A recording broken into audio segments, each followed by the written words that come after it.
माजी आमदार संदीप नाईकांकडून मंदा म्हात्रेंच्या मतदारसंघात सामाजिक उपक्रम देवेंद्र फडणवीस यांच्या वाढदिवसानिमित्त बेलापूर विधानसभेमध्ये माजी आमदार संदीप नाईक यांचा सामाजिक उपक्रमाचा कार्यक्रम। लागवड असेल, ब्लड डोनेशन कॅम्प असतील, ज्येष्ठांचा सन्मान असेल, अनेक असे वेगळे कार्यक्रम ज्यामध्ये समाजाची सेवा घडेल आणि त्या माध्यमातून एक चांगलं सकारात्मक वातावरण संपूर्ण नवी मुंबई शहरामध्ये आपल्याला बघायला मिळते।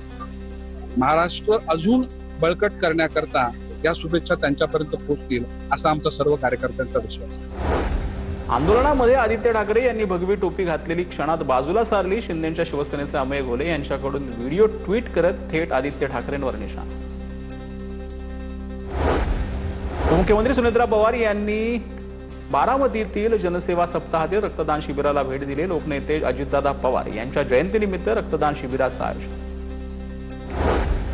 रेल्वे पोलीस कर्मचाऱ्यांच्या सतर्कतेमुळे गर्भवती महिलेचे प्राण वाचले। पुण्यातील रेल्वे स्टेशन ब्रिज जवळ एक महिला डिलिव्हरीच्या परिस्थितीमध्ये असल्याची माहिती पोलिसांना मिळाली। रत्नागिरीच्या लांजा तालुक्यातील खोरी नको या धरण भरल्यानं मानवनिर्मित धबधबा आता प्रवाहित झालाय। धरणाच्या सांडव्यावरून टप्प्याटप्प्याने कोसळणाऱ्या धबधबाचे मनमोहक दृश्य पाहण्यासाठी नागरिकांची गर्दी होते। कोकणात सुरू असलेल्या पावसानं धबधबे प्रवाहित झाले। शेकडो फुटावरून कोसळणारा निवळीचा धबधबा पर्यटकांना आकर्षित करतोय। निवळी धबधबा पाहण्यासाठी पर्यटकांनी गर्दी केली। अहिल्यानगरच्या भंडारदरा परिसरामध्ये मान्सून सक्रिय होताच वसुंधरा फॉल्ससह अनेक धबधबे प्रवाहित झाले। 100 फूट उंचीवरून कोसळणारा वसुंधरा धबधबा पर्यटकांचं मुख्य आकर्षण करतो। निसर्गरम्य वातावरणाचा आनंद घेण्यासाठी मोठी गर्दी पाहायला मिळते।